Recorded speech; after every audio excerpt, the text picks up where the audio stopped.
Well, Lee, we've had an email from our own friend in Washington DC, Andrew Davis, who will be watching tomorrow's match at 10 o'clock in Ben and Jerry's in Washington DC, and all he's asking for is more fight from Newcastle United than they got against Wigan Athletic. Do you think that would be the case tomorrow? Well, first and foremost, I think Mr. Davis got his cornets and his ice cream flavours a little bit mixed up, because he seemed to think that I said that the Newcastle didn't lack fight.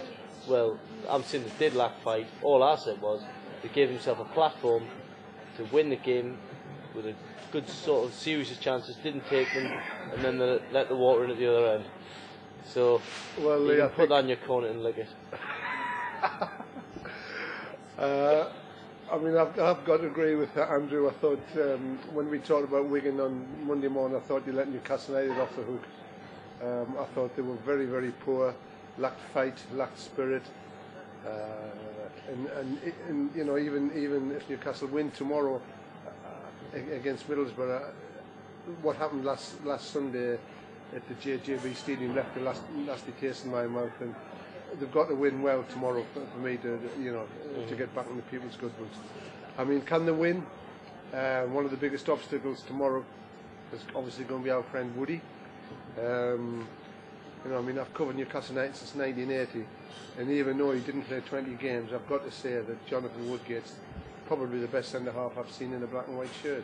I mean, when you think about it, there hasn't been that many. I mean, I don't cast Philippe as an out-and-out centre half because he was what I would call the old left half. I know it's before your time. Nico Stabisas, Jeff Clark, but Woody definitely. Well, Glenn again before your time, left half. They were guys that played off the centre half, you know. Right. Well, I mean, Woody, Philippe was an attacking centre half. But I would say Woody's as good as I've seen.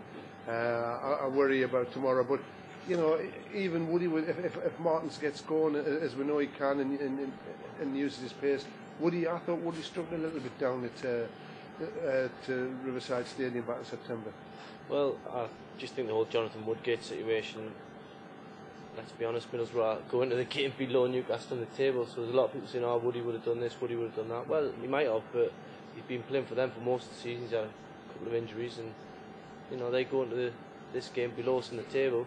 I mean, if they win, they go ahead of us, but if we win, then it puts a bit of daylight between the two teams. So how much difference he makes, I don't know. I don't know how much Glenn Roeder wanted to sign him, but the defence for me, since Middlesbrough, when Nigel Pearson come in, has improved quite a bit. You know, there's a couple of times where they've let the water in against Birmingham in the Cup, let a few sloppy goals in. I didn't like the goal at Wigan, the way that was conceded, and a few goals from set pieces, but you know, all in all, for a team that always gets knocked for the defence, it hasn't been too badly this season. So whether Woodgate would have made a difference or not, you know, it's something we'll never know. But the league table doesn't lie, and Newcastle are ahead of Middlesbrough going into the game.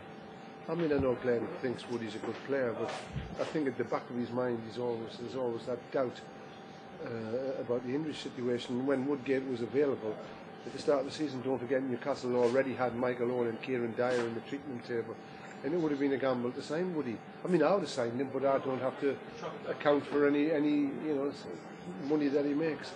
I think, you know, I think Woody's fantastic, but at the same time, you know, when I'm watching him on tomorrow, I just get the impression that he's just one you know, another injury away from a long layoff. But I mean, it's not just about Woody. I think Mark Viduka and Yakubu will be a big threat in Newcastle tomorrow. Yeah, well, Viduka is a player that I've got a lot of time for. I think he gets a bit of bad press, but he's, you know, it's one of the most cliched things in football. But for a big lad, he's really got two good feet and take players on, little flicks, back heels. Good in the air, strong. I think, as you say, he's going to be a real threat all over the park. Yakubu, well, he's just a goal scorer, you know. I say just a goal scorer, but he gets hatfuls of goals. Really skillful player as well. Goals first one, and step on take a penalty. I think he's missed a couple to keep up with the Nigerian trait of penalty misses. Grab the ball, the Nigerian trait. Grab the ball, an easy goal from the penalty spot. Nothing wrong with that, of course. I mean, Alan Shearer used to grab the ball. But Duker, I mean, you know, he'll have something he'll want to prove to Newcastle fans. tomorrow. It's no secret that Newcastle nearly signed him in the January transfer window, and I mean, it's no secret that Viduka would have come, and Middlesbrough stopped him, which didn't surprise us because I mean, if I'd been Middlesbrough, I wouldn't have let it come. But all the talk is that he was going to West Ham at the end of the season for the start of next season. Of course, that probably won't materialise now if West Ham are relegated. So, but he won't come here now. Newcastle's interested in him instead.